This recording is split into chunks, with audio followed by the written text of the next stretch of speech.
नमस्कार, मी लेखक, दिग्दर्शक आणि मिरॅकल्स ॲक्टिंग अकॅडमीचा संचालक प्रमोद प्रभुलकर या व्हिडिओमध्ये सर्वांचं स्वागत करतो. मिरॅकल्स ॲक्टिंग अकॅडमीचे यशस्वी विद्यार्थी नाटक, चित्रपट, टीव्ही ॲड्स, वेब सिरीज, त्याचबरोबर झी मराठी, स्टार प्रवाह, कलर्स मराठी, सन मराठी अशा अनेक चॅनल्सवरती मेन लीड, मीडियम रोल आणि अगदी छोट्या भूमिकांमध्ये पण चमकत आहेत. जसे की मेन लीडमध्ये ऋता दुर्गुळे, किरण गायकवाड, शिवानी बावकर, गिरिजा प्रभू, स्वर्धा ठिगळे, निखिल चव्हाण, निष्ठा वैद्य, दीपकार पारकर, आराध्य लवाटे, प्रियांका देशमुख, रौनक शिंदे, पूर्णिमा डे, विपुल साळुंके, शाश्वती पिंपळीकर, अनया पिंगळे, सुखदा बोरकर, तनिष्का विशे, मंगेश दळवी यासारखे अनेक विद्यार्थी गेल्या 23 वर्षांमध्ये नाट्य चित्रपटसृष्टीत आपलं नाव दिमाखाने चमकवत मिरॅकल्स अकॅडमीचा झेंडा उंचावत आहे. होय, तुम्हालाही शक्य आहे. आमच्याकडे शिक्षणाची, वयाची, दिसण्याची, अनुभवाची अट नाही. डोंट वरी. 8 वर्षाच्या मुलामुलीपासून ते अगदी 80-85 वर्षांच्या आजी आजोबांपर्यंत विद्यार्थी आमच्याकडे शिकायला येतात. मी स्वतः आमचा अभ्यासक्रम इतका छान बनवलाय की आमच्याकडे आलेल्या विद्यार्थ्याला आम्ही ॲक्टर म्हणून घडवतोच. आणि नाट्य चित्रपटसृष्टीचा इतक्या वर्षांचा संपर्क असल्यामुळे आम्ही त्यांना ऑडिशन्सला पाठवतो. आणि जे विद्यार्थी कष्ट करतात, मेहनत करतात, त्यांना नक्कीच मेन लीड किंवा मीडियम रोल किंवा अगदी छोटा रोलही मिळतोच. प्रख्यात निर्माते, दिग्दर्शक आणि अभिनेते सचिन पिळगावकर यांच्या नवरा माझा नवसाचा 1 आणि 2 या चित्रपटांमध्ये आमच्या असंख्य विद्यार्थ्यांनी काम केलेलं आहे. मी लिहून दिग्दर्शित केलेल्या गोडगुपित, नामदार मुख्यमंत्री गणप्या गावडे, फिनिक्स, सुंदर माझं घर आणि यूथ ट्यूब या चित्रपटांमध्ये मेन कलाकारांबरोबरच मिरॅकल्स ॲक्टिंग अकॅडमीच्या विद्यार्थ्यांनी अत्यंत आत्मविश्वासाने काम केलेलं आहे. यूट्यूब या चित्रपटामध्ये मिरॅकल्स अकॅडमीचे 300 विद्यार्थी चमकले होते. त्यात मुख्य भूमिकेमध्ये शिवानी बावकर ही आमची विद्यार्थिनी होती. मिरॅकल्स ॲक्टिंग अकॅडमीचे 6 महिने आणि 9 महिने म्हणजे 24 रविवार आणि 36 रविवार यांचे ॲक्टिंगचे कोर्सेस असतात. महाराष्ट्रामध्ये आमच्या दादर, ठाणे, पनवेल, बोरिवली, विरार, कोथरूड, चिंचवड, कोल्हापूर, नाशिक, सोलापूर इत्यादी ठिकाणी शाखा आहेत. माझ्यासह आमचे सर्व शिक्षक तुम्हाला अत्यंत प्रेमाने हसत खेळत शिकवतात आणि ॲक्टर म्हणून घडवतात आणि नाट्य, चित्रपट, वेब सिरीज, टीव्ही ॲड्स यामध्ये कलाकार म्हणून चमकण्याची संधी प्रदान करतात. मिरॅकल्स ॲक्टिंग अकॅडमीमध्ये ॲक्टर, ॲक्ट्रेसेस, लेखक, दिग्दर्शक, निर्माते येऊन आमच्या विद्यार्थ्यांना मार्गदर्शन करतात. आज कोण मार्गदर्शन करते पाहूया का? चला तर.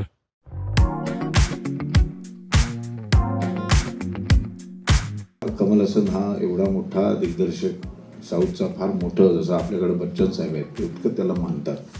एवढा मोठा असून सुद्धा माझं पटकन त्याने ऐकलं आणि मला विचारून त्याने तो सगळा शूट केला. अनुभव हेच फळ. BSTत नोकरी कर, तुझ्या कलागुणांना इथे खूप वाव आणि ते खरंच झालं. बेस्ट ते माझ्या संपूर्ण करिअरमध्ये खूप मोठं कॉन्ट्रीब्युशन आहे. ती आधीची एकांकिका जी झाली ती इतकी वाईट झाली की ठीक आहे, 4 परीक्षकांना कंपल्सरी बसावं लागतं, पण बाकीचे काही 4 प्रेक्षक होते ते प्रेक्षक परत हीच भयानक एकांकिका पुन्हा बघायची म्हणून कोणीच नाही राहिलं, सगळेच निघून गेले. हे त्याच्या डोक्यात जो मी किडा सोडला तो त्याला खूप त्रास देत होता दिग्दर्शकाला. 2 दिवसानंतर तो हॉटेलवर माझ्या रूमवर आला. हा, तुम्ही बरोबर बोलला म्हणून माझ्या डोक्यात एक कल्पना आली. आता आज आपण एक सीन जो करणार आहोत त्या सीनमध्ये तुम्ही असं म्हणायचं की अरे ही सेम तिच्या आईसारखीच दिसते. तेव्हा तुम्ही कोणी नसताना तेव्हा तुमचे भयंकर अपमान होत असतात. तुम्हाला खूप घाणेरडी ट्रीटमेंट मिळत असते, खूप घाणेरड्या पद्धतीने वागवलं जातं. त्या प्रत्येक क्षणी तो प्रत्येक क्षण होता असा की त्या प्रत्येक वेळेला मी मनातल्या मनात म्हणायचो की येईल, माझाही एक दिवस नक्की येईल. शरद सरांचं पुन्हा एकदा मिरॅकल्स अकॅडमीमध्ये स्वागत. अभिनेता फक्त एक हिरो वगैरे असं नसून तर अभिनेता वगैरे काय असतो तर सरांकडे आपल्याला बघायला पाहिजे. त्यासाठी आपण सुरुवात करूया. म्हणजे अभिनय क्षेत्रात कसे काय आलात आणि ती सुरुवात कशी झाली तुमची? अभिनय क्षेत्रामध्ये मी लहानपणापासून शाळेत असतापासूनच काम सुरू केलं. मी 7वीत असताना आता जे एक फार मोठे निर्माते दिग्दर्शक म्हणून नावारूपाला आले, त्यांचं नाव तुम्हाला कदाचित माहीत असेल, संगीत कुलकर्णी. हा संगीत आणि मी एकाच शाळेत शिकत होतो. आणि त्यांचे वडील खूप मोठे दिग्दर्शक होते, दत्ता केशव. त्यांचे खूप सिनेमे त्या काळात, ते तुम्हाला माहीत पण नसेल ते नाव. त्यांचा मुलगा संगीत कुलकर्णी आणि मी, आम्ही दोघांनी एक स.न.वि.वि. अशी संस्था सुरू केली. मी 7वीत आणि तो 8वीत. आणि तेव्हापासून आम्ही 77 सालापासून एकांकिका स्पर्धा, एकपात्री अभिनय स्पर्धा याच्यातनं भाग घ्यायला सुरुवात केली. आणि अभिनेत्या व्यतिरिक्त दुसरं काही व्हायचं नव्हतं, येत नव्हतं. शाळेच्या शिक्षणामध्ये काडीचाही इंटरेस्ट नव्हता, मग फक्त ॲक्टरच व्हायचं होतं. आणि तशी ती सुरुवात झाली एकांकिका स्पर्धांमधून. सुरुवात एकांकिका स्पर्धांमधून झाली तुमची, म्हणजे ते माध्यम किंवा नाटक हे माध्यमच सुरुवातीपासून आलं. मग त्या स्पर्धांविषयी काही सांगाल का? म्हणजे तुमचा तो तिथे स्ट्रगल होता की सहज? स्पर्धा म्हणजे आता सगळी तुम्ही शिकणारी मुलं आहात म्हणून एक फार महत्त्वाची गोष्ट सांगतो. 77ला पहिली एकांकिका केली. त्यावेळेला महाराष्ट्रामध्ये 10 ते 11 एकांकिका स्पर्धा व्हायच्या. एक पुण्यामध्ये ॲक्टिव्ह थिएटर्सची एक फार मोठी स्पर्धा व्हायची, जी 70 एकांकिका व्हायच्या त्यावेळेला. त्याच्यानंतर मुंबईमध्ये गणेशोत्सवामध्ये 3 फार महत्त्वाच्या एकांकिका स्पर्धा व्हायच्या. एक RCFची स्पर्धा व्हायची, एक गणेश गल्ली लालबागची स्पर्धा व्हायची, नंतर स्मिता पाटील चषक व्हायचा, इस्कस स्पर्धा व्हायची, आळतेकर स्पर्धा व्हायची, राज्यनाट्य स्पर्धा व्हायची, नॉयझी म्हणून एक स्पर्धा व्हायची. अशा 11 स्पर्धा महाराष्ट्रामध्ये व्हायच्या. एक पेणला व्हायची, एक कणकवलीला व्हायची. आणि या 11च्या 11 स्पर्धांमध्ये आम्ही भाग घ्यायला सुरुवात केली. साधारण असं असतं, सगळ्या एकांकिका स्पर्धातनं काम करणारी माणसं काय करतात, एक संस्था असते आणि मग ते एक एकांकिका, एक वर्षासाठी एक एकांकिका बसवतात आणि मग तीच एकांकिका सगळ्या स्पर्धेमध्ये उतरवतात. आमच्या बाबतीमध्ये फार वेगळं घडलं. आम्ही एकदा एका एकांकिका स्पर्धेमध्ये उतरलो, आम्हाला एकही प्रशस्तीपत्रक मिळालं नाही.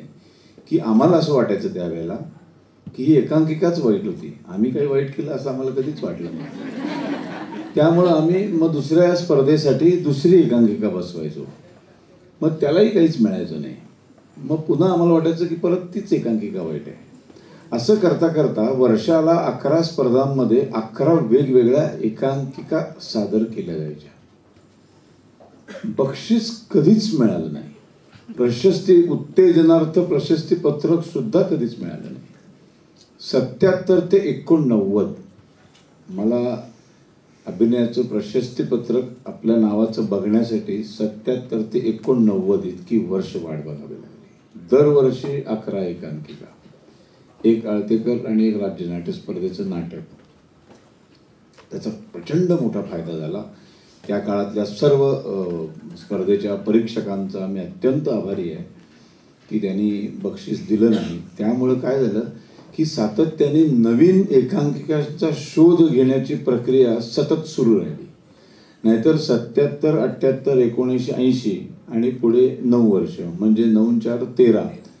मी 13 वर्षात 13 ते 14 एकांकिका केल्या असत्या. पण बक्षीस न मिळाल्यामुळे वर्षाला 11 गुणिले 14 वर्ष.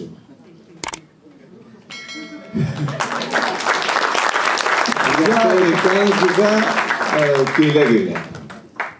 फायदा असा झाला की प्रत्येक एकांकिकेचा विषय वेगळा, प्रत्येक एकांकिकेमधली भूमिका वेगळी, प्रत्येक वेळेला त्या भूमिकेचा विचार असं करता करता करता करता एक खूप प्रगल्भता येत गेली.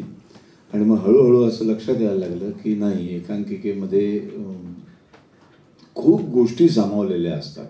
सांगणारं कोणी नव्हतं, मार्गदर्शन करणारं कोणी नव्हतं. आम्ही बसवलेली एकांकिका ही चांगली बसवली आहे का वाईट बसवले हे आम्हालाच वाटायचं छान. आपल्याला कधीच वाईट वाटत नाही ना आपलं काय. त्यामुळं आम्हाला सांगणारच कोणी नव्हतं. असं सिनियर कोणी समोर बसलाय मार्गदर्शन करायला असं काहीच नव्हतं. आपण आपलं ठेचकाळत पुढं जायचं. पण त्याचा एवढा फायदा झाला की इतक्या एकांकिका केल्या गेल्या, एवढ्या भूमिका केल्या गेल्या आणि पाया, या इमारत जी उभी आहे आता या इमारतीचा जो पाया आहे तो इतका मजबूत झाला, इतके पावसाळे ते आम्ही बघितले आणि त्याच्यामुळं आणि मग 89ला पहिल्यांदा एवढा प्रचंड अनुभव पाठीशी असल्यामुळं एक दिलीप परदेशींची एक एकांकिका आम्हाला हाताला लागली. त्या एकांकिकेचं नाव होतं काळोख देत हुंकार, असं त्या एकांकिकेचं नाव होतं. ती एकांकिका आम्ही वाचली. वाचल्यानंतर दिलीप परदेशींचं एक नाटक पाहिलं आम्ही राज्य नाट्य स्पर्धेमध्ये, सांगलीचे दिलीप परदेशी. ते नाटक पाहिल्यावर आमच्या लक्षात आलं की ह्या एकांकिका पण त्यांचीच, या एकांकिकेचंच त्यांनी नाटक केलंय. त्या नाटकाचं नाव मला आठवत नाही, एकांकिकेचंच नाटक केलंय हे माझ्या लक्षात आलं. मग आम्ही दिलीप परदेशींना सांगलीला एक पत्र पाठवलं की ही एकांकिका पण तुमचीच आहे आणि ह्या एकांकिकेचंच विस्तारित नाटक तुम्ही हे लिहिलेलं आहे, हे माहिती आमची बरोबर आहे का? तर त्यांचं उत्तर आलं की हो हो, हे एकांकिका लिहित असतानाच माझ्या डोक्यामध्ये हे मोठं नाटक होऊ शकतं असं होत होतं. त्यामुळे मी काही काळानंतर त्याचं खूप मोठं नाटक लिहिलं जे 2.5 तासाचं आणि 40 मिनिटाची एकांकिका होती. मग आम्ही त्यांना विचारलं की मग हे जर दोन्ही तुमचंच आहे तर नाटकात एक पात्र आहे मुकादम नावाचं, हे पात्र एकांकिकेत नाही आहे, तर आम्ही जरा हे करू का असं सगळं मिक्स, म्हणजे नाटकातलं एक अख्खं पात्र एकांकिकेत घालून एकांकिकेतलं एक पात्र वगळून टाकून अशी एक स्क्रिप्ट बनवली तर तुमची परवानगी आहे का? तर त्यांना ते प्रचंड आवडलं. ते मला अगदी मी तुम्हाला परवानगी लिहून देतो. म्हटलं नाही, तुम्हाला लेखी आम्हाला लागेलच, कारण आम्हाला स्पर्धेत उतरायचं आहे. तर स्पर्धेत जर कोणी तुम्ही लिहिलेली एकांकिकेची स्क्रिप्ट परीक्षकांना दिली जाते, ती बघितली सेन्सॉर झालेली, तर ते म्हणतील की ही तुम्ही सादर केलेली ही नाहीच आहे एकांकिका. तर मला लेखकाचं परवानगीचं जर पत्र असेल तर मग काही प्रश्न येणार नाही.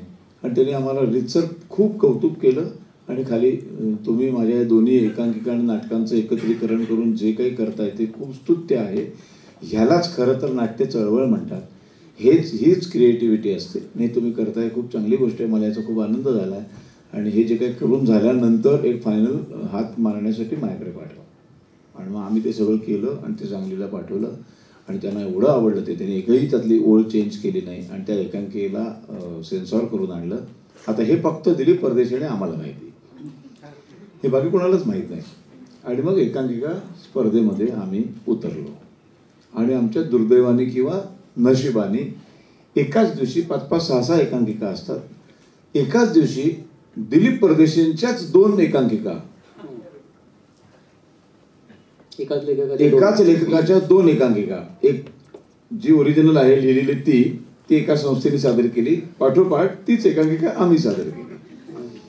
आता ती आधीची एकांकिका जी झाली ती इतकी वाईट झाली की जी काही 4 परीक्षकांना कंपल्सरी बसावं लागतं, पण बाकीचे काही 4 प्रेक्षक होते ते प्रेक्षक परत हीच भयानक एकांकिका पुन्हा बघायची म्हणून कोणीच नाही राहिलं, सगळेच निघून गेले. सगळे निघून गेले, परीक्षकांना जाता येत नाही, कंपल्सरी बसावं लागतं. पण त्यांच्याही चेहऱ्यावर आठ्या होत्या, अरे देवा आता पुन्हा तेच बघायचं 40 मिनिटं. आणि जसा पडदा उघडला आणि जे काही सुरू झालं तेव्हा ते हॅवॉक झाले की तीच एकांकिका ही दिलीप परदेशींचीच आहे. आणि मग त्यांनी आम्हाला बोलवलं आतमध्ये, हे कोण आहे शरद बोलवा मुलाला. मी गेलो आतमध्ये आणि मग त्यांनी हे काय केलं तुम्ही सगळं? म्हटलं नाही, हे पत्र आहे.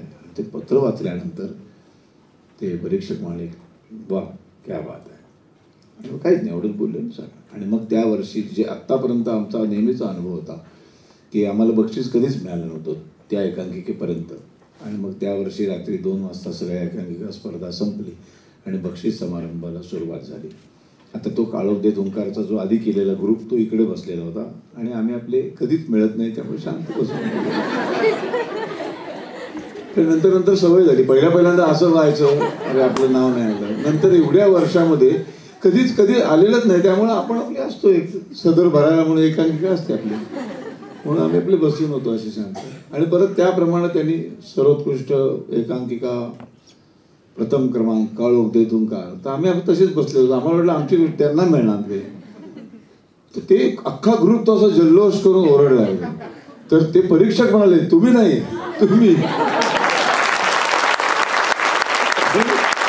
मला एवढा शॉक बसला, अरे हे मिळू शकतं बक्षीस. आणि मग आम्ही वर गेलो, ते बक्षीस घेतलं.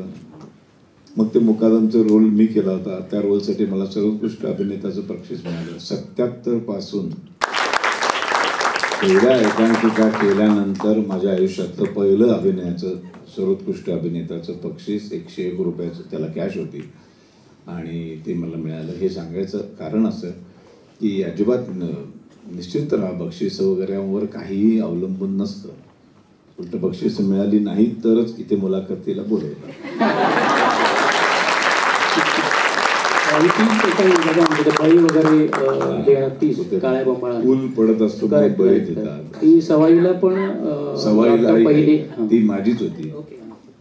मग ती त्याच वर्षी गणेश सोळंकेंच्या प्रित्यर्थ कुठली संस्था आहे आपली, ती गिरगावातली संस्था कुठली जी सवाई भरवते, चतुरंगाने पहिल्यांदा सवाई एकांकिका स्पर्धा जाहीर केली. आणि त्यांचं अशी ती एक अद्भुत स्पर्धा होती की महाराष्ट्रामध्ये जेवढ्या स्पर्धा होतात त्या सगळ्या स्पर्धांमध्ये फक्त सर्वोत्कृष्ट एकांकिकेचं पहिलं बक्षीस मिळवणाऱ्याच एकांकिकांना प्रवेश. आणि त्या वर्षी जे पहिल्यांदाच आम्हाला बक्षीस मिळालं, मग आम्ही काही दुसऱ्या एकांकिकेच्या भानगडीत पडलो नाही. म्हणजे कधी नाही ते मिळालं का आता जरा मिळवूया बक्षीस. आणि मग सगळीकडे आम्हाला ती बक्षीस मिळत गेली, पहिली दुसरं पहिलं दुसरं. आणि मग सवाईमध्ये आम्ही उतरलो आणि मग सवाईलाही आम्हाला त्या वर्षीचं पहिल्याच सवाई एकांकिका स्पर्धेचं पहिलाच सवाई विजेता मी आहे. आणि त्याच्यानंतर 8 वर्षांनी त्याच सवाईला अंतिम फेरीला मी परीक्षक होतो. म्हणजे दिवस कसे बदलत असतात. आणि अपयशातून एक सकारात्मक ऊर्जा घेऊन तुम्ही त्यामुळे बक्षिसा वगैरे तुम्ही आता सगळे करताय, तुम्ही पण या सगळ्या प्रोसेस मधनं जाल तर बक्षीस मिळालं नाही तर काहीच नर्वस व्हायची काहीच गरज नाही. बक्षिसावर काहीही नसतं, जेवढं नाही मिळणार ते खूप चांगलं असतं. सातत्याने करत राहणं महत्वाचं आहे. तुम्हाला सर हे करत असताना म्हणजे सुरुवातीच्या काळात घरातून सपोर्ट किंवा विरोध वगैरे असं काही होतं? नाही, माझ्या घरात माझे आई वडील खूपच छान की मला कधीच त्यांनी विरोध केला नाही. खरं तर मी एकुलता एक मुलगा, मला कोणीच बहीण भाऊ नाही आहे आणि ब्राह्मण असल्यामुळं आरक्षण नाही आणि कुठे नोकरीमध्ये सवलती नाही. त्यामुळं एक त्या काळात म्हणजे 78-79चा काळ आहे, त्या काळामध्ये ब्राह्मण कुटुंबामध्ये एक कॉमन वाक्य होतं की बाबा रे काही झालं तरी ब्राह्मणाच्या मुलांनी किमान ग्रॅज्युएट तरी व्हायला पाहिजे, म्हणजे कुठेतरी निदान नोकरी तरी लागेल. आणि त्यावेळेला मी एक सांस्कृतिक धक्का आमच्या आईवडिलांना दिला आणि त्यांना सांगितलं की फक्त 10वीपर्यंतच मी शिकणार, त्याच्यापुढे मी काही शिकणार नाही, कारण मला शिक्षणात काडीचाही इंटरेस्ट नाही. आणि अवास्तव वाचनाला खूप सुरुवात झाली होती, त्याच्यामुळे ह्या गोष्टीवर विश्वास बसला होता की शिक्षणाने माणूस शिक्षित होतो, ज्ञानी होत नाही. तो विश्वास इतका ठाम होता की आज तर मला म्हणजे इतकं बरं वाटतं की मी उगाच तो वडिलांचे पैसे आणि माझा वेळ वाया घालवला नाही शिक्षणामध्ये. आणि 10वीला जय हिंद जय महाराष्ट्र केलं शिक्षणाला. त्यानंतर एकांकिकेनंतर तुमचा मग पुढचा प्रवास 2 अंकी नाटकापर्यंत वगैरे कसा गेला किंवा तिथे सुरुवात कशी? मग तिथून सुरू झालं आणि मग परिस्थिती चांगली नव्हती, म्हणजे आर्थिक परिस्थिती काही फार ग्रेट नव्हती. त्यामुळे वडील म्हणाले तुला ॲक्टर व्हायचं ते आम्हाला मान्य आहे, पण म्हणजे काही नोकरीधंदा न करता कसं काय होणार, तर तू नोकरी कुठेतरी कर आणि मग तुझं कला सांभाळ. मग मी तेव्हा BST मध्ये अर्ज केला आणि अप्रेंटिसशिप जॉईन केली BST मध्ये. आणि मग मी डिझेल मेकॅनिक म्हणून BST नोकरीला लागलो.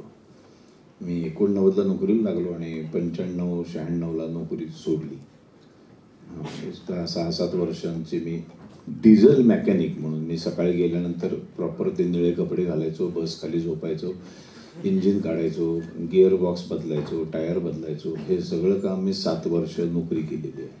म्हणजे बेस्टमध्ये कला विभाग होता म्हणून गेलात की अपघात? कला विभाग होता, तिथे खूप मोठमोठे कलावंत बेस्टमधनं आलेले होते. नोकरी करायची तर कुठे करायची, तर मला एका सांगितलं BSTत नोकरी कर, तुझ्या कलागुणांना इथे खूप वाव मिळेल.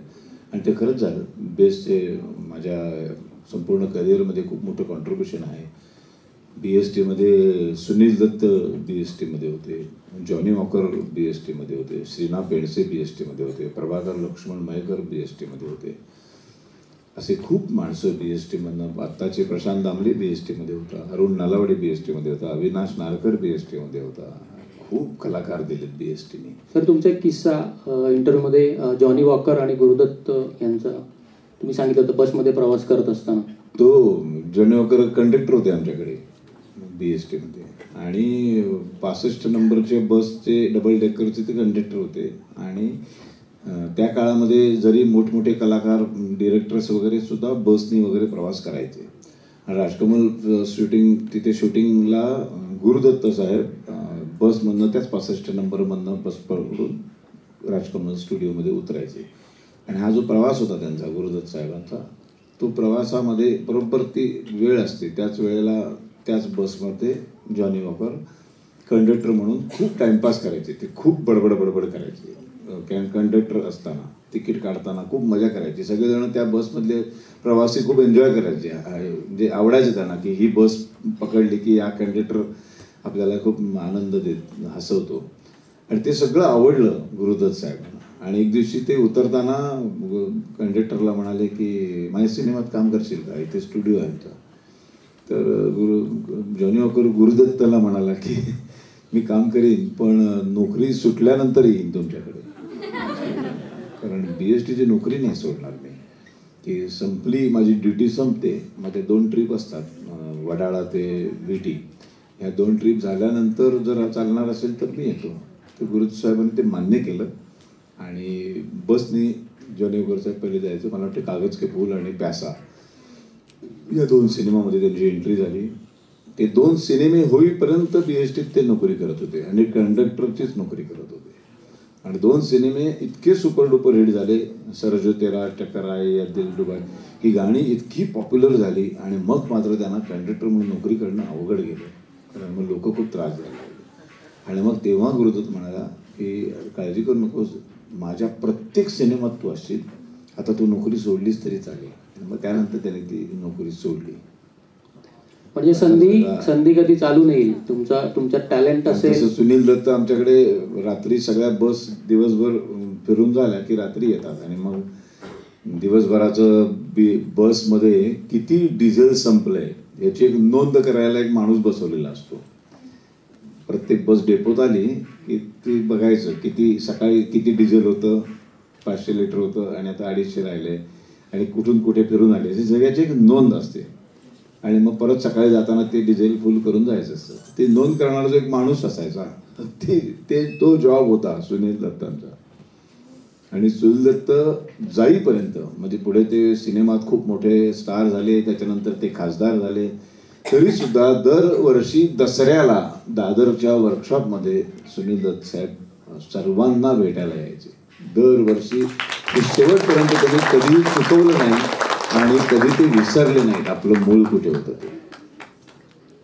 बेस्ट पासून तुमचा 2 अंकी नाटकांचा प्रवास सुरू झाला. मग तिथे प्रल्हाद मयेकर भेटले, तिथे खूप माणसं भेटली. तक्षक याक वगैरे सगळं काळोखाच्या सावल्या, तक्षक याक, आणि खूप नाटकं केली.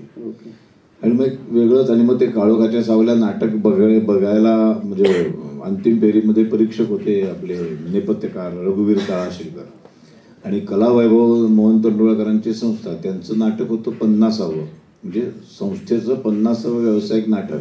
ते गंगाराम गवाणकरांनी लिहिलेलं होतं.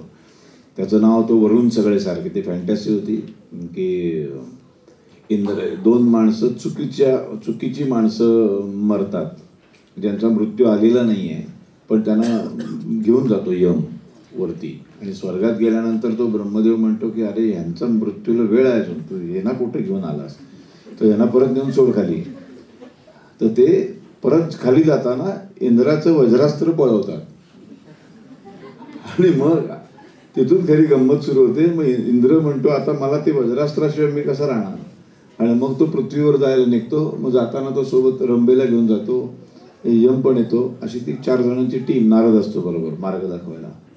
आणि मग ती 4 जणांची टीम खाली येते. आणि मग इथे आल्यानंतर जी काही गमती जमती घडतात ते गवाणकर स्टाईलने ते अख्खं नाटक बसवलं होतं. लीलाधर कांबळी त्याचे दिग्दर्शक होते, आणि त्यात त्या इंद्राचा रोल मी करायचो. तर ते रघुवीर तळाशीलकर त्याचं नेपथ्य करत होते आणि नेपथ्य करत असताना ते रात्री परीक्षक म्हणून अंतिम फेरीतली नाटकं बघायला यायचे रवींद्रला. आणि त्यांनी ते नाटक बघितल्यानंतर त्यातलं मला बघितलं आणि तोंडवळकरांना दुसऱ्या दिवशी फोन केला, सांगितलं की काल BSTचं नाटक झालं, त्यात एक चांगला मुलगा आहे, त्याचं नाव शरद पुंगशे, तर त्याला आपल्याला इंद्र अजून मिळालेला नाही आहे, तर तो बरोबर आहे त्या इंद्राच्या रोलसाठी. आणि मग तेव्हा मोबाईल वगैरे असं काहीच नव्हतं, त्यामुळं ऑफिसच्या नंबरवरती फोन आला आणि मग मी त्यांना म्हटलं मी सुटलो की येतो. आणि 3:30ला माझी ड्युटी संपायची. मग 3:30ला सुटल्यानंतर मी भेटायला गेलो तोंडवळकरांना. ते म्हणाले इथून शिवडीला जा. शिवडीला तालमी असायच्या प्रबोधनकार ठाकरे, तिथे रिहर्सलचे हॉल आहेत. तिथे गेलो. ते लीलाधर कांबळेने मला बघितलं एकदा असं पूर्णपणे आणि योग्य आहे इंद्र, मला वाच म्हणाले. 4 वाक्य वाचलं. मला ठीक आहे. मग मी तिथून सुरुवात झाली. पहिलं व्यावसायिक नाटक 89ला कलावैभवचं. आणि नाटकाचं मानधन मागायचं असतं वगैरे हे असलं काही माहितीच नसल्यामुळं आम्ही आपल्या रिहर्सलमध्ये सुरू झाली. रिहर्सल केल्या. पहिला प्रयोग झाला. पहिला प्रयोग झाल्यानंतर त्या सखाराम म्हात्रे म्हणून त्यांचे मॅनेजर होते, त्यांनी पहिलं आयुष्यातलं अभिनयावरचं मानधनाचं पाकिट दिलं. जुलै महिना होता. त्याचं पाकिट बघितलं मी आणि असे उघडून बघितलं तर 2 नोटा दिसल्या. वरची होती 50 रुपयाची नोट. तर मला असा माझा समज झाला, गैरसमज, की अजून दुसरी आहे ती पण 50चीच असेल. म्हणून अशा वेळेला ते त्याच्यासमोरच कसं बघायचं त्या मॅनेजर समोर उघडून तो ओरडेल, म्हणून अशा वेळेला टॉयलेटचा वापर करायचा. पटकन टॉयलेटमध्ये गेलो आणि ते उघडून बघितलं तर दुसरी होती 10 रुपयाची नोट. आणि मला आयुष्यात पहिलं मानधन अभिनयाचं, नाटकाचं मानधन एका प्रयोगाचं 60 रुपये मिळालं. मग तुमच्या ह्या प्रवासाचा टर्निंग पॉइंट काय ठरला की जिथे तुम्हाला प्रसिद्धी पण मिळाली? जी फालतू रोल, तसे नगण्य भूमिका. मग 60चे 2 नाटकं 60 रुपये. मग झाला 75 आमची ग्रेडेशन झालं. 15 रुपये वाढवले एका प्रोड्युसरने. मग 2-3 नाटकं 75 रुपयात केली. मग एकाने म्हणाला चांगला मुलगा असतो 100 रुपये देतो तुला. 100 रुपयावर आली गाडी. 100वरनं 110वर आली आणि 110लाच अडकली. त्याच्या पुढे मी 125 मागितली तर म्हणायचे तुझ्या पाठीमागे 10 माणसं उभी आहेत जे 75-100मध्ये करायला तयार आहेत. मी म्हणायचो ठीक आहे. 110 रुपयात असे करता करता 14 व्यावसायिक नाटकं 97पर्यंत 89 ते 97 मी केली. आणि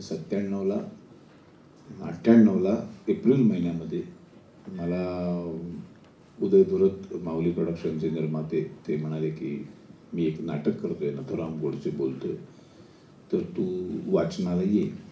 आणि मग मी वरती वाचनाला गेलो आणि प्र.ल. मयेकरांच्या नाटकात म्हणजे प्र.ल. मयेकरांनी विनय आपटेला मोठं केलं. विनय आपटेचं जे विनय आपटे मोठे विनय आपटे झाले ते प्र.ल.च्या नाटकामुळं. पहिलं नाटक रानभूल, ज्याच्यामुळे विनय खूप नावावर आला. त्याच्यामुळं मयेकर BSTतले असल्यामुळं मयेकरांच्या बरोबर आम्ही खूपदा त्या नाटकांच्या तालमीला जायचो. त्यामुळे विनयची ओळख झालेली होती. आणि मग हे धुरत मला घेऊन गेले आणि मला ह्या शरद पुंगशे विनय मला मी ओळखतो याला. आणि मग माझं वाचन घेतलं आणि नथुराम गोडसे या भूमिकेसाठी मला सिलेक्ट केलं. मग ती जी 110 रुपयेवाली 2 नाटकं चालू होती त्यातलं एक नाटक होतं बॅरिस्टर. शांतू नावी करायचो मी त्याच्यात. त्याला एक असं म्हणायला सुद्धा अलाउड नव्हतं, इतका नगण्य रोल होता तो. आणि विक्रम गोखल्यांबरोबर काम करायला मिळते म्हणून मी बॅरिस्टरमध्ये काम केलं. चंद्रकांत गोखले होते, त्यांचे वडील, ते दोघं ओरिजिनल नाटकातले होते, बाकी सगळी नवीन पात्र होती. मग मी विक्रम काकांना सांगितलं आता मला एक खूप मस्त नाटक माझं आयुष्य बदलून टाकणारं मिळालं, त्यामुळे हे नाटक मी सोडतो. तुम्हाला माहिती होतं आधीच की हे आयुष्य बदलणार आहे? अच्छा. थोरांचं स्क्रिप्ट वाचल्यावर कोणी म्हणेल. ओके. आज बऱ्याच वर्षांनी मीच भूमिका करत असल्यामुळं स्टेजवर नथुराम मी कधीच पाहिलेला नाही अजूनपर्यंत. तुम्ही सगळ्यांनी पाहिला असेल. मी कसं बघणार ना मला. आज तू हे जे काय केलंच येते आता. त्यामुळे पहिल्यांदा असं झालं की माझ्या आयुष्यात की मी समोर बसलोय आणि कोणीतरी नथुरामचं स्वागत म्हणते. मला एक 20 वर्षाचा चित्रपट 98 ते 2018 इतकी वर्ष मी ते नाटक केलं. 1100 प्रयोग केले. ते आता तुझं जगत चालू होतं ना त्यावेळेला मला सगळं असं नॉस्टॅल्जिया चित्रपट सगळा असा सरकून गेला पूर्ण.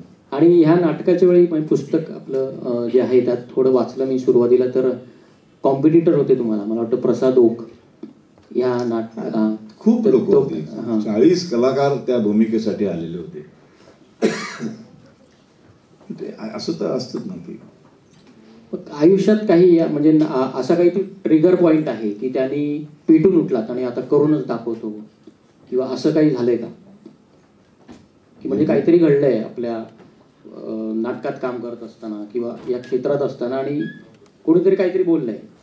असे अपमान तर होतच असतात, म्हणजे एकदम नसतात, ते सातत्याने चालू असतात. पण तुम्ही पेटून उठला जेव्हा तुम्ही कोणी नसताना तेव्हा तुमचे भयंकर अपमान होत असतात. तुम्हाला खूप घाणेरडी ट्रीटमेंट मिळत असते, खूप घाणेरड्या पद्धतीने वागवलं जातं.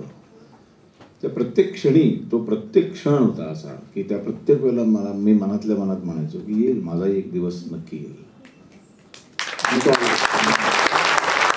मी म्हणजे एक मुलाखतीत मी पाहिलं होतं, प्रल्हाद मयेकरांबद्दल सांगितलं होतं एका प्रयोगाला कुठल्या तरी राज्य नाट्य स्पर्धेतलं एक नाटकात खूप आवडलं रोल माझा, आणि त्या दिवशी प्रयोग झाला रवींद्रला, स्पर्धेचा प्रयोग अंतिम फेरीतला, आणि तो झाल्यानंतरचे खूप प्रेक्षक मला भेटायला आले होते.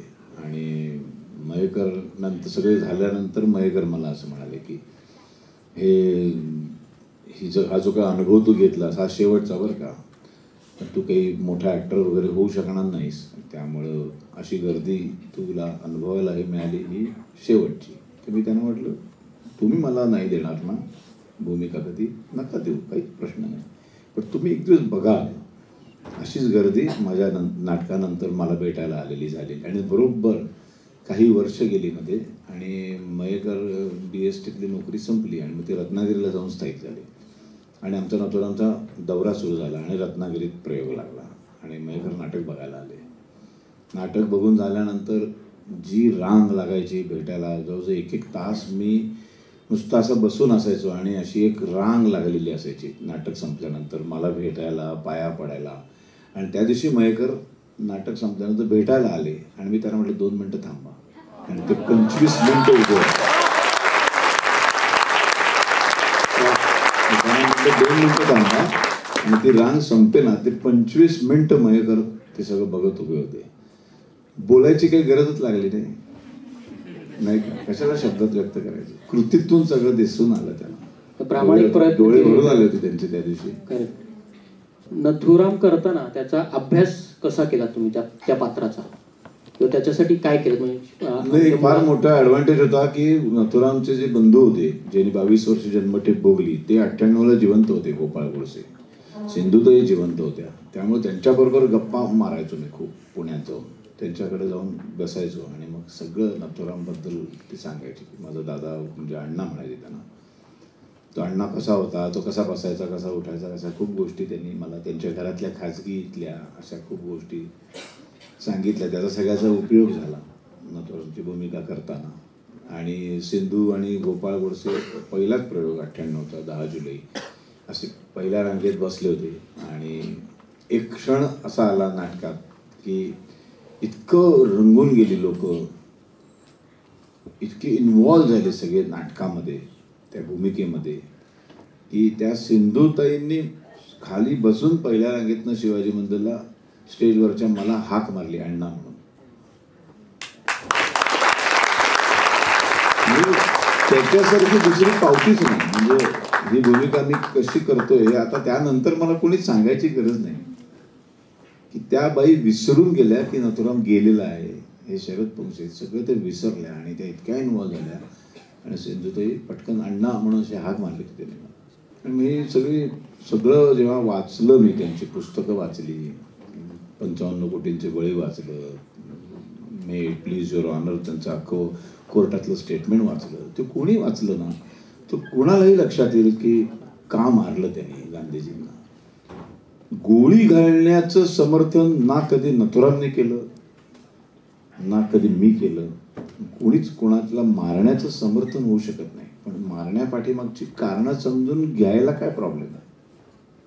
तुमच्यावर जो काळाने एक वेळ आली होती वाईट, कर्करोग जो झाला होता, त्याच्यावर मात केल्यानंतर तुम्ही पुन्हा उभे राहिलेत. म्हणजे खरंच सरांनी सांगितल्यासारखं की त्यानंतर म्हणजे तुमचं ट्रीटमेंट झाल्यानंतर जे इंटरव्ह्यू पाहिलेत मी, तेव्हा तुमची तब्येत जी होती ती आणि आत्ता तुमच्यात जी कमालीची सुधारणा दिसते, त्यामागे नेमकं काय? काय माहिती का, माझं एक ठाम मत झालंय आता या सगळ्या अनुभवातून गेल्यानंतर, कुठलाही आजार आणि कुठलाही रोग तुम्हाला कधीच मारत नाही, तुम्हीच तुम्हाला मारता. कुठलंही मनुष्य प्राण्या एवढा भयानक विषाणू जगात कोणी नाही, तेव्हा त्याला मारणारा विषाणू जन्माला यायचा. आपण सकारात्मक नसतो, आपल्यात ते विल पॉवरच नसते. आपल्याला मुळात ना काय झालंय ना, आपल्या सगळ्यांना असं लेचपेच बनवून टाकलं रे, आपल्या सगळ्या शिक्षण पद्धतीतून, आपल्या संस्कारातून, की आपल्या सगळ्यांना आपले लढवय्ये वीर शिकवलेच नाहीत. आम्हाला लढायला कधीच शिकवलंच नाही शाळेमध्ये. त्यामुळे आम्ही पटकन शरणागती पत्करतो प्रत्येक संकटासमोर.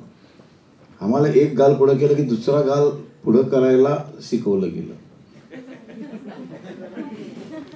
एका गाला थप्पड मारली की बाळासाहेब काय म्हणायचे की त्याचा थाडकन आवाज यायच्या आत त्याच्या गालावर कडाडकन आवाज आला पाहिजे. बाळासाहेब म्हणायचे. ते जर पहिल्यापासून शिकवलं असतं तर खूप वेगळं चित्र दिसलं असतं. आम्हाला एका गाला थप्पड मारली की तू दुसरा पण मार बाबा, तू. आमच्यात हिंमतच नाही, आम्हाला लढायलाच शिकवलं नाही. अहिंसेचे पुजारी झालो आम्ही सगळेजण. आम्हाला क्रांतिकारकांचा इतिहासच शिकवला नाही. आम्हाला 1857चं स्वातंत्र्य समरच शिकवलं नाही.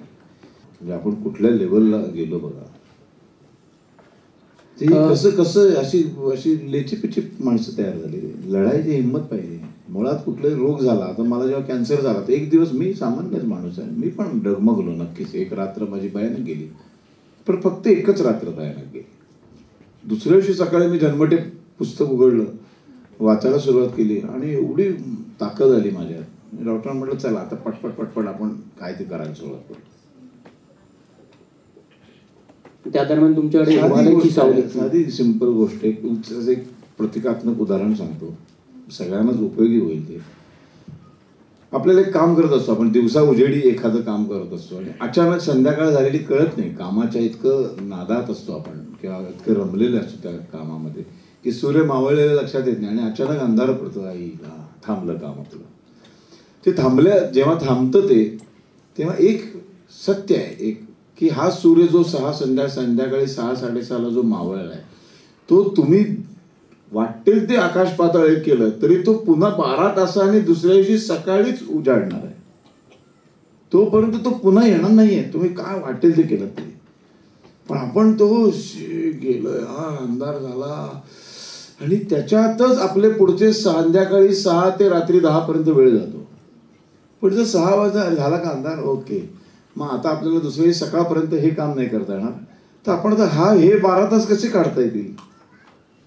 एक्सेप्ट करणं, कुठलीही गोष्ट, कुठलंही आयुष्यातलं संकट, मग ते आरोग्याबद्दलचं असेल, आर्थिक असेल, मानसिक असेल, हे पहिल्यांदा ना स्वीकारणं फार गरजेचं असतं. ते लवकर जेवढं स्वीकारू तेवढं त्यातनं बाहेर पडायचा मार्ग पटकन सापडतो. हे फार गरजेचं आहे. परीक्षेत नापास झालो, हा ठीक आहे ना, झालो ना नापास, जे झालंय ते नाही बदलता येत. मग आता नापास झालो तर पुढं काय, त्याला काहीतरी मार्ग असेल की नाही, तर आहे ना. मार्चला नापास झालं तर ऑक्टोबरला बसता येतं, मग आहे ना तो वेळ, आता भरपूर वेळ आहे, आता अभ्यास कर ना. एखाद्या मुलीने नकार दिला, प्रेम मला आवडली म्हणून तिला म्हटलं तर ती म्हणली नाही मला नाही आवडत, ठीक आहे ना, पण आत्महत्या स्वतः कशाला संपवायचं, दुसरी कोणतरी येईल ना तुझ्यासाठी. ते जे सगळं सतत हार पत्करतो ना आपण, ते एक्सेप्ट करणं, संकट आलेलं पहिलं स्वीकारणं. इट्स ओके, चल आलंय ना आलंय, आता काय करू, मी आलेलं तर नाही ना बदलू शकत. ते पुण्याचे एक डॉक्टर आहेत आमचे, ज्यांनी नंतर मला म्हणजे किमोथेरपी मी केल्या आणि त्याच्यानंतर पूर्णपणे मी ॲलोपॅथी बंद केली. आणि पुण्याचे डॉक्टर शैलेश देशपांडे म्हणून आहेत, त्यांची होमिओपॅथीची ट्रीटमेंट सुरू केली. आणि त्याचं हे मिरॅकल आहे की मी इथे उभा आहे. माझी स्वतःची विल पॉवर, प्रचंड पॉझिटिव्ह माणूस आहे मी. त्याच्यामुळं प्रत्येक कॅन्सरसारखा मोठा रोग संपल्यानंतर त्याचं एक जाता जाता तो एकावर एक फ्री असं नेहमीच काहीतरी देऊन जातो, काहीतरी देत असतो, काहीतरी छोटा मोठा एक आजार देऊन जातो. तसं ह्यांनी मला जाता जाता एक हेपेटायटिस बी देऊन गेला. तेव्हा माझ्या पोटामध्ये 5-6 लिटर पाणी झालं. हत्तीचे पाय असतात तसे माझे पाय सुजले. पण तुम्हाला सांगतो की त्याही याच्यावर मात करून मी गाडी ड्राईव्ह करत मी हिमालयाच्या सावलीच्या तालमी करत होतो. मला खुर्चीत बसता यायचं नाही, मला उठता यायचं नाही. 4 पावलं चाललं तरी मला दम लागायचा. मला एकदा असं कुठेतरी जर पायात क्रॅम्प आला अचानक तर म्हणजे प्रचंड यातना व्हायच्या, कळा यायच्या. मग माझे सहकलाकार होते, ते सहकलाकार मग नंतर मला असं मसाज वगैरे करायचे पायाला. आणि मग परत मी उभा राहायचो, मग परत मी नाटकाची तालीम करायचो. आणि अशा अवस्थेचा अगदी सुरुवातीचे जर कोणी प्रयोग बघितले असतील, हिमालयाच्या सावलीचे पहिले 15 ते 20 प्रयोग, तर त्याच्यात ते सगळं दिसतं. ते म्हणजे एक खूप मोठा असा एक आम्ही कुर्ता शिवला होता, कारण माझं एवढं पोट होतं, इथे नव्हतं, एवढं होतं पोट. आणि एक एक पाय माझा असा एवढा होता. असं स्पेशल वेगळे ते लार्ज मधले आम्ही लेंगे आणायचो आणि तसे मी वापरायचो. आणि त्याच्यातच मला त्या आत्रे रंगमंदिरला कुठल्या तरी राजकीय पक्षाचा कार्यक्रम झाला आणि ते तसंच सगळं टाकून गेले. त्याचे खिळे असे बाहेर आलेले होते, मला खाली बघताच यायचं नाही. तर त्यामुळे तो खिळा मला दिसला नाही आणि तो माझ्या टाचेत घुसला त्याच प्रयोगाच्या दरम्यान. आणि अख्खी टाचेचा असा एवढा टवका उखडला. मग त्याला प्लॅस्टर होतं. तर त्याच्यात मला निर्माता म्हणाला की मग आता उद्याचा प्रयोग कसा करणार. म्हटलं प्रयोगाला काय प्रॉब्लेम आहे. अरे असंच तुला चालणं अवघड झालंय, त्याच्यात तो आता प्लॅस्टर झालं. म्हटलं काय झालं, त्याला काय नाही, प्रॉब्लेम नाही काय. आणि मी तसेच प्रयोग करत होतो. आणि नाटक हीच आपली एनर्जी असते. जसे जसे प्रयोग करत गेलो, तुम्ही अग्निहोत्राचे पहिले एपिसोड्स पाहिले असतील तर त्याच्यात मी फार भयानक दिसतो. तेही तसंच होतं. एक शॉट झाला की मला दम लागायचा, मग पंखा लावून मी असं बसायचो, मग जरा पाणी प्यायचो, मग परत दुसरा शॉट. त्यावेळेला मला दिग्दर्शकांनी यांनी खूप मदत केली, माझ्याप्रमाणे मला काम करायला दिलं. थकलो की बसून राहायचो मी, अर्धा तास मग झोपायचो, मग परत उठून फ्रेश होऊन यायचो, मग परत पुढचा शॉट द्यायचो. असं करत करत ते शूटिंग पूर्ण केलं. असं करत करत ते नाटक केलं. आणि त्याच्यातच मला अविनाश धर्माधिकारी म्हणून IPS ऑफिसर आहेत, त्यांनी पार्ल्यात म्हणाले परत एकदा तुम्हाला तुमच्या आवडीचा विषय सावरकरांवर बोलायला येईल का. दिवाळी पहाटेला आणि सगळं मी स्वतः गाडी चालवायचो. मी प्रत्येक किमोथेरपी नंतर 1 तास गाडी चालवायचो, एकटा ड्रायव्हिंग करायचो. मी हारच त्याला म्हटलं तू तेल लावत जा त्या कॅन्सरला. म्हटलं मी येणार नाही तुझ्याबरोबर, तुला जायचंय निघून. मग तो थकला शेवटी. 10 महिने वाढ बघितली, त्याला लक्षात आलं काय बरोबर, तो कंटाळून निघून गेला. असं समोरच्याला हरवायचं, आपण नाही हरायचं. परमेश्वर परीक्षा घेत असतो प्रत्येकाची. मला वाटतं हे हिमालयाची सावली तुम्हाला कॅन्सर व्हायच्या आधीच आलं होतं तुमच्याकडे. आणि ते राजेश देशपांडे आणि मे महिन्यात हे नाटक करायचे. म्हटलं मी कसं करणार आता शक्य नाही, मला सप्टेंबर ऑक्टोबर उजाडेल, तोपर्यंत तुम्ही थांबणार का. तर थांबले माझ्यासाठी. ते म्हणाले आता हा रोल करायला दुसरा कलाकारच नाही आहे आमच्याकडे, तुझ्याशिवाय माझं दुसरं कोणाचं नावच डोळ्यासमोर येत नाही. ठीक आहे करतो, पण तुम्ही थांबायला लागेल. आणि ते मे ते किती बरं 29 सप्टेंबर पर्यंत थांबले. आणि मग मी हळूहळू तालमीला सुरुवात झाली. आणि बरं ते नाटक पण छोटं नाही आहे, ते 3.5 तासाचं 3 अंकी नाटक आहे ते. आणि कानेटकरांची भाषा. आणि 72 साली ते डॉक्टर लागूंनी ती भूमिका केली होती. आणि त्या अवस्थेत त्या नाटकात 3ऱ्या अंकात पॅरालिसिसचा अटॅक येतो स्टेजवर, असा प्रसंग होता. मग ते पॅरालिसिसवर ट्रीटमेंट करणाऱ्या 2 डॉक्टरना आम्ही भेटायला गेलो. आणि त्यांना सगळं विचारलं की पॅरालिसिस कशा पद्धतीने आणि काय कारणांनी येऊ शकतो. तर तेव्हा ते म्हणाले की पॅरालिसिस येण्याची कारणं एक प्रचंड मोठे मानसिक आघात जेव्हा होतात तेव्हा BP एका विचित्र लेवलला शूट होतं आणि तुमचा मेंदूकडनं एक कंट्रोल जातो एक कुठल्या तरी अवयवाचा आणि तुम्हाला पॅरालिसिस येतो. म्हटलं आता हे नाटकातले हे पॉईंट शोधले पाहिजेत. पॅरालिसिसचा अटॅक 3ऱ्या अंकात येतो, तर पहिल्या आणि 2ऱ्या अंकामध्ये मानसिक आघाताच्या जागा शोधल्या पाहिजेत. आणि म्हणून मग मी स्क्रिप्ट वाचून अक्षरशः असं मार्किंग करून ठेवलं होतं की ह्या प्रसंगात ह्या वाक्यानंतर मला त्याचा त्रास. प्रेक्षकांना किती कळायचं कळणार नाही प्रेक्षकांना, पण मला असं मी अचानक माझ्या हाताला मुंग्या आल्या आहेत आणि असं आपण करतो मुंग्या आल्यावर खूप वेळ एकाच पोझिशनला बसलो तर असं एक हात बधीर होतो आपला. तर तसं मी त्या दोन्ही अंकातल्या जागा शोधून काढल्या त्या आणि मी असं करायचो. तर काही वेळेला प्रेक्षकांना असं वाटायचं की मध्येच हे असं काय करतायत, तर त्यांना कळत नसेल तेव्हा. पण जेव्हा 3ऱ्या अंकात पॅरालिसिस येतो तेव्हा प्रेक्षकांची ट्यूब पेटते, आईला क्या बात आहे, मग ती टाळी येते आणि मग ते संपूर्ण पॅरालिसिस. डिटेलिंग किती महत्वाचं आहे त्या कॅरेक्टरसाठी आणि कुठल्याही कॅरेक्टरसाठी. जसं नथुराममध्ये तो राईट हँडेड आहे म्हणजे उजवा हातात, पण नथुरामला गोपाळ गोडसेने सांगितलं की त्याला एक सवय होती की तो आपण करतो ना तू किंवा तुम्ही असं काही पॉइंट आउट करताना मात्र तो राईट हँडेड असून सुद्धा नथुरामचा डावा हात पुढे यायचा. आणि मला डायलॉग बोलताना रिहर्सलमध्ये नकळत आपण उजवे असल्यामुळे उजवा हात येतो, तर मी परत रिपीट करायचो आणि मग डावा हात, म्हणजे ती सवय लावून घेतली स्वतःला. आणि मग नंतर ते सवयीचं झालं. आणि मग आता हे प्रेक्षकांना कळत पण नाही, पण ते आत्मिक समाधान देणार असतं. किंवा एखादा असा चाणाक्ष प्रेक्षक असतो, तो म्हणतो अरे हे असं डावा हात का करतात. कधीतरी एखादा माणूस येऊन विचारतो की तुम्ही बाकी तर सगळं उजव्या हाताने दाखवलंय नाटकात, मग तेवढ्या पुरतं. मग मी त्यांना सांगायचो की नथुरामला ही सवय होती. पण ते आपल्याला असतं ना, आपण त्या कॅरेक्टरच्या जितकं जवळ जाता येईल तितकं जाण्याचा प्रयत्न करायचा. किंवा ते खुर्चीत बसलं की ते आपण आता असे बसतो ना, तर नथुराम असा बसायचा काय, अशी त्याची सवय होती. तर मी नाटकात जिथे जिथे संधी मिळेल तिथे तिथे तसा बसायचो. आणि या सगळ्यामुळं त्या सिंधुताईच्या तोंडून अण्णा आलं ना, ते त्याला ती पावती तिथे होती, त्याच्यामुळे त्याला ते दिसलं की ते अण्णाच बसलेले. ओके. पण एखादी भूमिका तुम्ही निवडताना तुमचं काय काय निकष वगैरे असतात. एखादं नाटक आलंय किंवा सिनेमा, आता निकष वगैरे लावू शकतो, आधी नव्हते. काम आलं की घ्यायचं.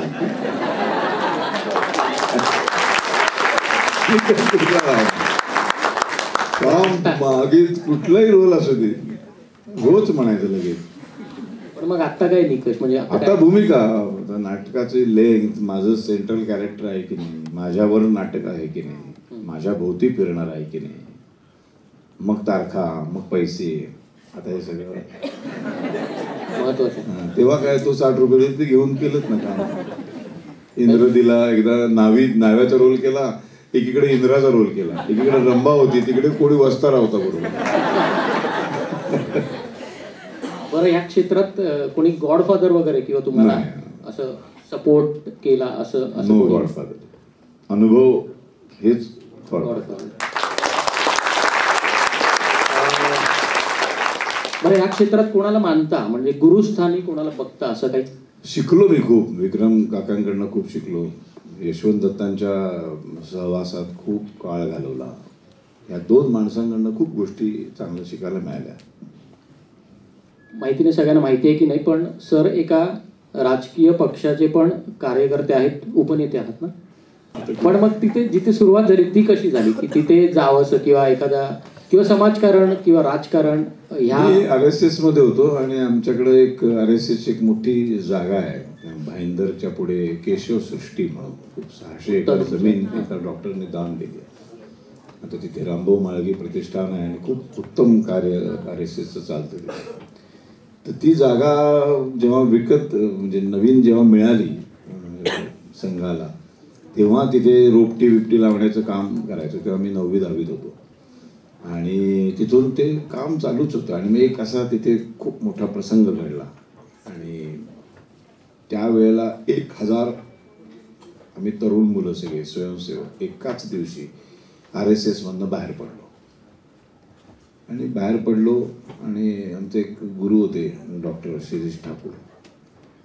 तर त्याच्या लक्षात आलं की हे शरद हा असा सामान्य मुलगा नाही आहे, याला प्रचंड सामाजिक कार्य आणि सगळ्या चळवळीत इंटरेस्ट आहे खूप.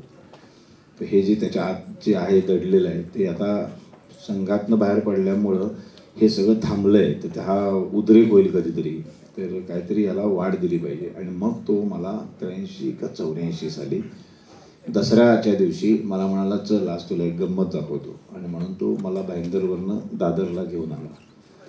आणि दादरला म्हटलं कुठे नेतोस? तो म्हणाला चल जाऊया. आणि तो घेऊन आला आणि शिवाजी पार्कला गेलो आम्ही. सगळे असे भगवे बिगवे लावलेले होते आणि अशी लाखो माणसं, शिवाजी पार्क पॅक भरलेलं होतं. त्या लाखो माणसांमध्ये मी बसलो. म्हटलं हे काय? मला बघ आता थोड्या वेळाने. आणि मग कोणाकोणाची तरी भाषणं वगैरे सुरू झाली तिकडे. त्या भाषणात मला काही इंटरेस्ट नव्हता. आणि त्याच्यानंतर एक माणूस तिथे आला, शाल सावरत, अशा बटा सावरत. आणि मग छत्रपती शिवाजी महाराजांच्या पुतळ्याला त्या माणसाने हार बिरी घातला आणि ते भाषणाला उभे राहिले. आणि पहिलं वाक्य म्हणाले, जमलेल्या माझ्या तमाम हिंदू बंधूंनो, भगिनींनो आणि मातांनो, बाळासाहेब ठाकरे. त्या दिवशी त्यांचं ते 1.5 तासाचं भाषण ऐकलं आणि मी एवढा प्रभावित झालो. म्हटलं ये आदमी के साथ काम करणे का. आणि मग मी शिवसेनेशी जॉईन झालो. त्याच्यानंतर आम्ही नाशिकला शंकर अभ्यंकर, मी आणि उद्धव ठाकरे असे आम्ही 3 वक्ते होतो. एक मोठा कार्यक्रम होता, 1,500-2 हजाराचा मॉब समोर, मैदान मोठं. आणि 3 जणांचे वक्ते होतो आणि प्रत्येकाला अर्धा तास बोलायला सांगितलेलं होतं. जास्त ना लिहिलेलं प्रत्येक वक्त्याला मिनटं, तर 30 मिनटं होती. ते पहिल्यांदा शंकर अभ्यंकर बोलले. ते विद्या वाचस्पती, अफाट ज्ञान. आणि तुम्ही कोणी ऐकलं असेल तर अक्षरशः म्हणजे आपण थक्क होतो त्यांचं बोलणं ऐकून. तर त्यांचं 30 मिनिटाचं जबरदस्त भाषण झालं. त्याच्यानंतर माझं आणि मग उद्धव ठाकरेंचं. त्यानंतर मी उभे राहिलो बोलायला. आणि माझं असं असतं की किती वेळ बोलायचं असं मी नेहमी विचारतो व्याख्यानाच्या आधी. तर ते म्हणाले 30 मिनटं. म्हटलं मी कायम घड्याळ काढतो आणि बरोबर घड्याळ लावून जेवढं सांगितले तेवढीच मिनटं कायम माझी पद्धत आहे. आणि बरोबर 25 मिनटं झाल्यावर मी म्हटलं की आता 25 मिनटं झालेत, मला 30 मिनटं दिलेली आहेत, तर शेवटचा 5 मिनटात एक किस्सा सांगतो आणि थांबतो. असं म्हटल्यावर ती 2-1 हजार माणसं एकदम ओरडली, नाही नाही नाही तुम्ही बोला बोला, यांना बोलायला द्या, यांना बोलायला द्या. म्हटलं थांबा, अजून उद्धव ठाकरे साहेबांना पुढचं भाषण करायचं आहे. आणि नाही नाही नाही तुम्ही बोला बोला. ते सगळे ओरडले, इतके ओरडले. आणि मी उद्धवजींकडे बघितलं तर ते म्हणाले माझाही वेळ तुम्हीच घ्या. मग मी अजून 15-20 मिनटं बोललो. आणि त्या दिवशी ते सगळं बघून उद्धव ठाकरे म्हणाले की नुसता शिवसैनिक म्हणून नाही, एक नेता म्हणून माझ्याबरोबर काम करशील का? मला तुझ्यासारख्या उत्तम वक्त्यांची गरज आहे. तर म्हटलं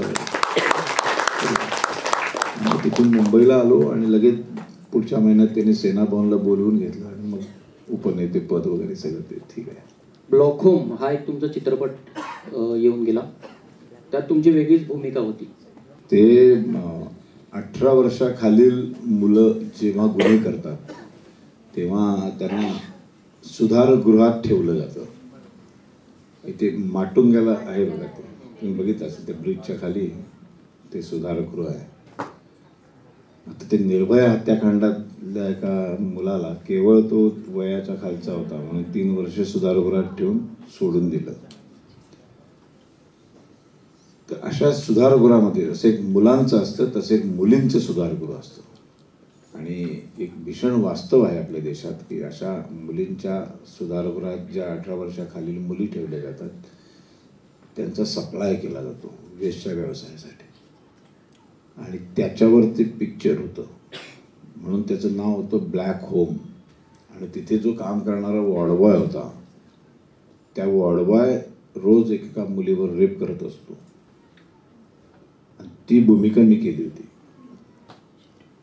तो सगळं ते शूटिंग म्हणजे माझ्यासाठी भयानक होतं ते शूटिंग करणं. कारण तसे 10-12 वर्षाच्या मुलींबरोबरचे आम्ही 2 रेप सीन शूट केले होते. ॲक्च्युली काही असं काही शूट केलेलं नव्हतं, पण जे काही थोडंफार आपण दाखवतो, पण ते सुद्धा ते सगळं शूटिंग करणं म्हणजे ते फार ते नको वाटायचं मला अक्षरशः. म्हणजे नको यार, ह्या कशासाठी मी हा रोल केला असं वाटायचं.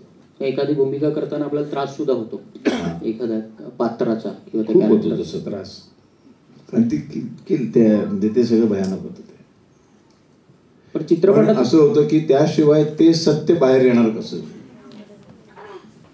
म्हणजे उद्या जर अमजद खाननी गब्बर सिंग केलाच नसता किंवा रामायणात रावण कोणीतरी करायलाच पाहिजे ना, त्याशिवाय रामाचं महत्व कसं कळणार. ब्लॅक कोणीतरी करायला पाहिजे, त्याशिवाय व्हाईटचं महत्व कसं कळणार. त्यामुळं आणि माझ्या वाट्याला खूप विलन आले, खूप हॉरिबल असतं ते. कधी एकदा झटकन संपतंय असं आम्हाला झालेलं असतं. पण मग भूमिका करताना तुम्हाला गंभीर भूमिका की विनोदी भूमिका करायला आवडतात? मला सगळं आवडतं. तरी त्यातलं त्यात हे रेप सीन सोडून सगळं आवडतं.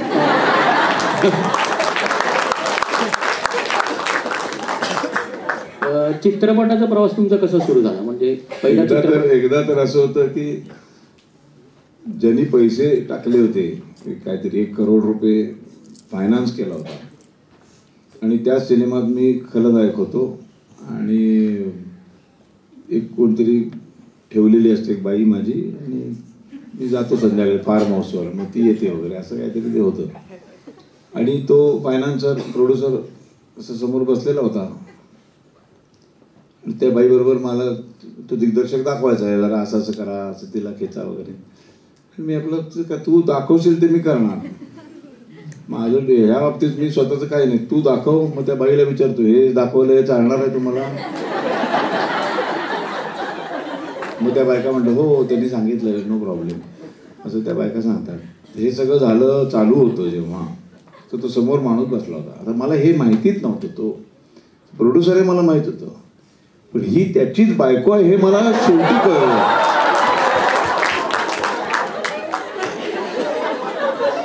ते मला जेव्हा कळलं तेव्हा मी हॉटेलवर रात्री गेल्यावर त्याला रूममध्ये गेलो त्याच्या. म्हटलं तुम्ही चांगला रोल बायकोला द्यायचा ना. ते मला अहो दुसरे तसे रोलच नव्हते काही. म्हटलं 1 करोड रुपये केवळ ह्या रोल तुमच्या बायकोला मिळावा म्हणून तुम्ही दिले, तर मग काय करणार म्हणाला तो. इतकी बिंडोक माणसं आपल्याकडे आहे. बायकोला असा रोल, ते काय 2 सीन, पण तो सिनेमा कधी लागला गेला कळलं पण नाही. पण त्याच्यासाठी त्यांनी 1 करोड रुपये त्याच्या आयुष्यातले वाया घालवले. बरं, नाटकात काम करताना जसं करायच्या आधी एका सिनेमात तर गंमत सांगतो तसंच हे बरं आहे. मध्यंतरापर्यंत सिनेमा मला अशी 2 लहान मुलं दाखवली आहेत. 2 लहान मुलं असतात. मध्यंतरानंतर 25 वर्षानंतर असं टायटल येतं आणि एकदम माझे केस पिकलेले, ती मुलं एकदम मोठी झाली. बरं मी नेहमीप्रमाणे खलनायक आणि फार्म हाऊस आहे, एक बाई ठेवलेली आहे. मध्यंतराच्या आधी सीन गाणं, फार्म हाऊसवर बसलोय असा, ती बाई नाचते वगैरे, ती मुलगी अशी नाचली वगैरे. ते माझे शॉर्ट्स पटापट संपवा म्हणून सांगतो मी, मग ते नाचत बसा रात्रभर. ते झालं. आता मध्यंतरानंतरचे शूटिंग सुरू झालं. आता प्रत्येक वेळेला सकाळी आल्यावर त्याची पांढरं लावा. आता 25 वर्षानंतर सीन सुरू झाला आणि परत तसंच झालं की त्याला आज फार्म हाऊसवर गाणं.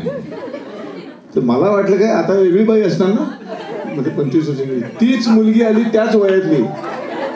मी दिग्दर्शकाला म्हटलं हो असं कसं होईल ना, ही काही चिरतरुण आहे का, आमचं काय झालंच नाही आयुष्यात, आम्हीच मोठे झालो, आमची मुलं मोठे, ही तिथेच. हे गाणं तुम्ही सिनेमात कसं दाखवणार. तर तेव्हा तो म्हणाला अहो ती पोरगी आहे की नाही, तिच्या बापाने पैसा लावलाय सिनेमात, तुम्ही आता उगाच काहीतरी म्हणा, ते मोरू दे ना, आपल्याला काय करायचं असं तो मला डायरेक्टर म्हणतो. मोरू दे तर मोरू दे, मला माझे पैसे देतात. मग पण हे त्याच्या डोक्यात जो मी किडा सोडला तो त्याला खूप त्रास देत होता दिग्दर्शकाला. 2 दिवसानंतर तो हॉटेलवर माझ्या रूमवर आला. हा तुम्ही बरोबर बोलला म्हणून माझ्या डोक्यात एक कल्पना आली. आता आज आपण एक सीन जो करणार आहोत त्या सीनमध्ये तुम्ही असं म्हणायचं की अरे ही सेम तिच्या आईसारखीच दिसते.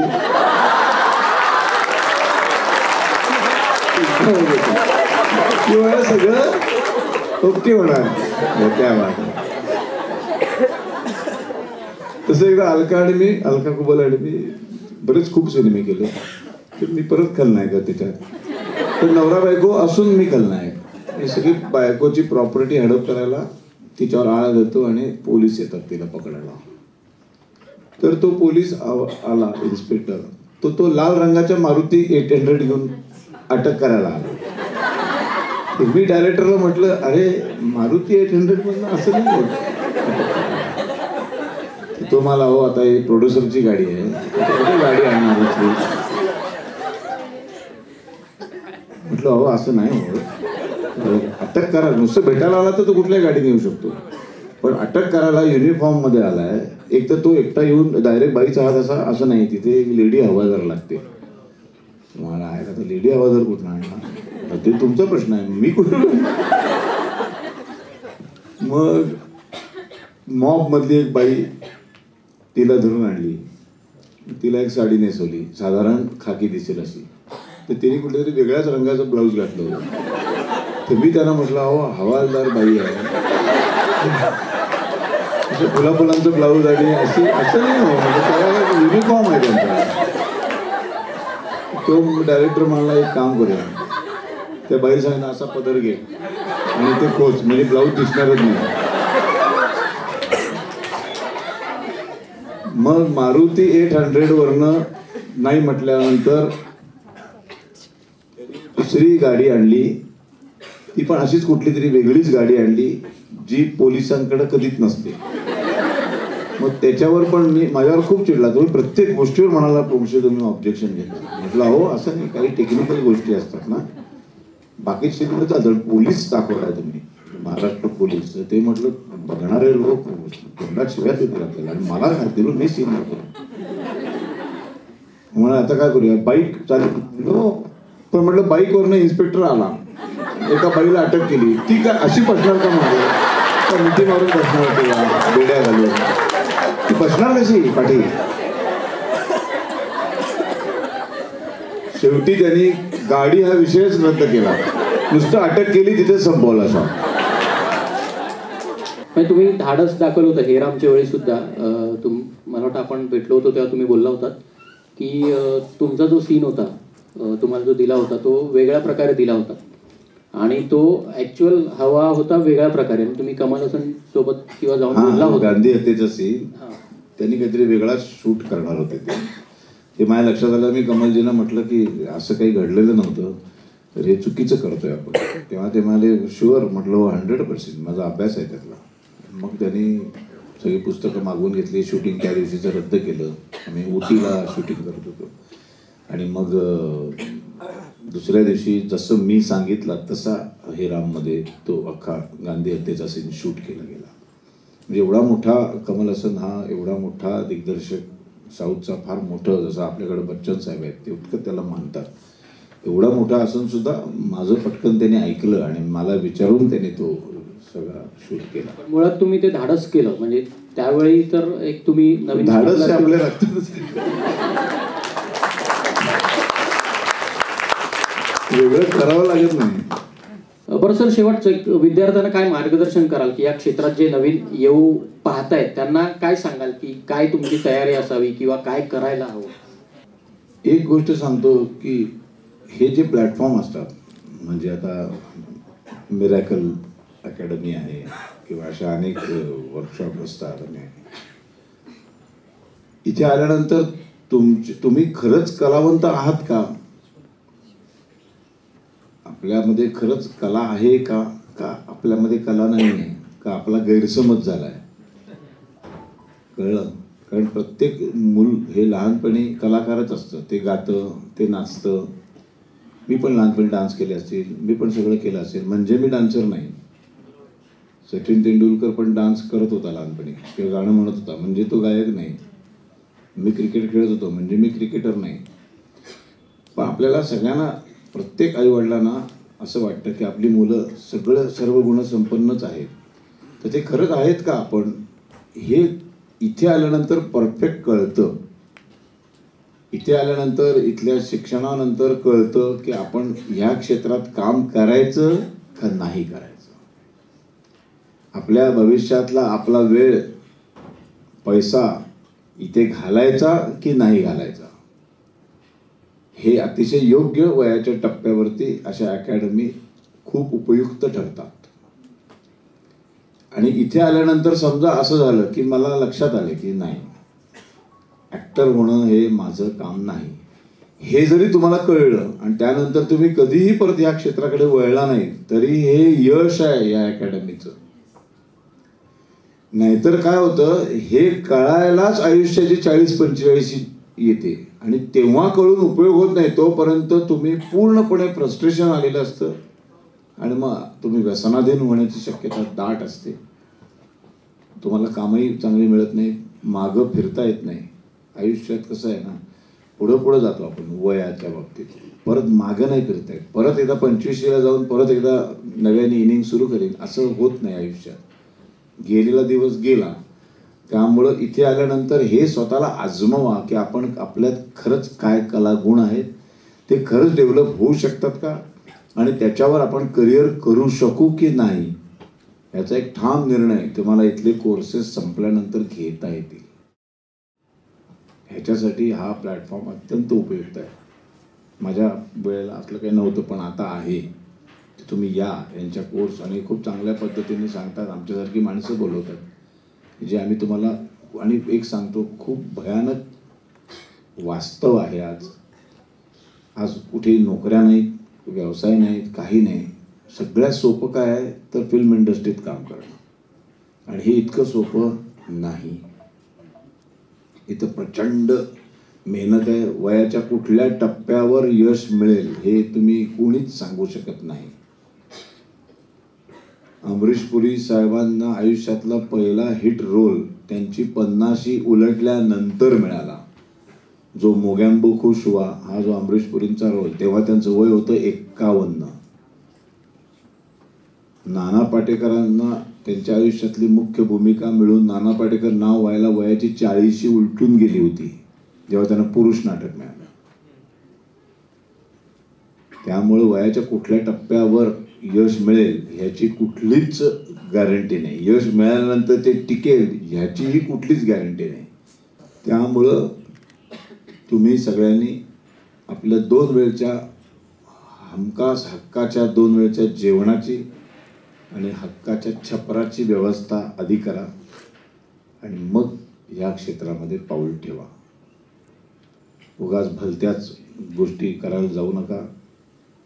परमेश्वराने खरंच आपल्याला नेमकं काय दिलंय, मला खरंच आवाज दिलाय का, खरंच मी गाणं, आईला सगळी भसाडी पोरं सुद्धा उत्तम गायक वाटतात. किशोर कुमारच जन्माला आला त्या आईला वाटतं कशी मुलगी असू दे ती, और काय सुंदर दिसते म्हणतात. ती खरंच सुंदर आहे का, ती खरंच हिरोईन होऊ शकते का, ती खरंच गायिका होऊ शकते का. कुठल्या तरी हिंदी सिनेमातल्या गाण्यावर नाच केला म्हणजे ती नृत्य असतं का. आता ते डान्स बघता तुम्ही ना, ते कवायतीचे प्रयोग असतात सगळे. ते एकालाही मी डान्स म्हणू शकत नाही. हा नृत्य कलेचाच अपमान आहे की काय असं वाटायला लागतं मला. असं काहीतरी भयानक उड्या मारून वगैरे नाच करतो. हे सगळं स्वतःला आजमावा इथे आल्यानंतर. इथून संपल्यानंतर जेव्हा जाल तेव्हा स्वतःला विचारा की खरंच तिथे आरशासमोर उभे राहा, विचारा स्वतःला. आणि जी प्रचंड मेहनत करायची आहे मला, ती करायची, वाटेल ते करायची तयारी माझी आहे का. वडापाव खाऊन राहायची तयारी आहे का, 4-4 दिवस उपाशी राहायची तयारी आहे का, खरंच माझी क्षमता आहे का तेवढी. शरीर ठणठणीतच असावं लागतं या क्षेत्रात. इथं लेच्या पेच्या लोकांचं कामच नाही. रोज किमान 14 ते 15 तास आम्ही काम करतो. रोज 30च्या 30 दिवस. त्यात खंड नाही, त्याच्यात सुट्टी नाही. सणावारी मी घरी राहीन नाही चालत, त्याला बाहेर पडावंच लागतं. हे सगळं झेपून नेऊ का आपण नेऊ शकू का, हे सगळ्याचा खरंच विचार करा. वेड्यासारखं कोणीतरी सांगितलंय म्हणून आणि कुठल्या तरी पॅशनने इथे येऊ नका. त्यामुळे या अकॅडमीतनं तुमचे कोर्सेस संपल्यानंतर तुम्ही ह्या गोष्टीचा खरंच विचार करा. मुंबईला छत्रपती शिवाजी टर्मिनस रेल्वे स्थानकावरती रोज सकाळी 1000 ते 1500 भारत देशातनं माणसं येतात. ते सगळेच्या सगळे अभिनेते अभिनेत्री होण्यासाठी येतात. त्यातले फक्त 5 ते 10 लोकांना संधी मिळते. एक जण झाडू मारतो, एक जण स्पॉट बॉय होतो, एक जण चहाची टपरी टाकतो. शेवटी अशी भयानक हे खरं वास्तव आहे आजचं. ते उगाच काहीतरी खोळ्यासारखं मागं लागू नका, आयुष्य बर्बाद करून घेऊ नका. शोधा मला नेमकं काय दिलंय देवाने. प्रत्येकाला काहीतरी दिलंय हे पण लक्षात ठेवा. आणि अभिनेत्री झालं म्हणजे सगळं झालं असं नाहीये. ह्या क्षेत्रात सुद्धा हजारो फॅकल्टीज आहे. अभिनयाच्या व्यतिरिक्त कितीतरी गोष्टी इथेच याच क्षेत्रात करण्यासारख्या आहेत. नाटकाचं उदाहरण घेतलं तर प्रकाश योजना करण्यासारखी गोष्ट आहे, ध्वनी संयोजन करण्यासारखी गोष्ट आहे, पार्श्व संगीत देण्यासारखी गोष्ट आहे, नुसतं वेशभूषा करण्यासारखी गोष्ट आहे, रंगभूषा करण्यासारखी गोष्ट आहे, नेपथ्य करण्यासारखी गोष्ट आहे, नाटकाची मॅनेजमेंट करण्यासारखी गोष्ट आहे. अशा खूप गोष्टी आहेत. जर तुम्हाला हे सगळं आवडत असेल पण अभिनय जमत नसेल तर ह्या बाकीच्या गोष्टीत सुद्धा खूप मोठं होता येतं. कुठलीच गोष्ट असाध्य आणि अशक्य नाही आहे. सगळं शक्य आहे माणसाला. पण ती प्रचंड वाटेल ती आणि वाटेल तितके तास वेड्यासारखी मेहनत करायची तयारी पाहिजे. तेव्हाच हे होऊ शकतं. तेव्हाच मिरॅकल्स घडतात. वेड लागायला पाहिजे. प्रियकरावर प्रेयसीवर जसं प्रेम करताना तसं तुम्ही तुमच्या कलेवर प्रेम करायला लागा. मग ती कला तुम्हाला सगळी सुख मिळवून देते.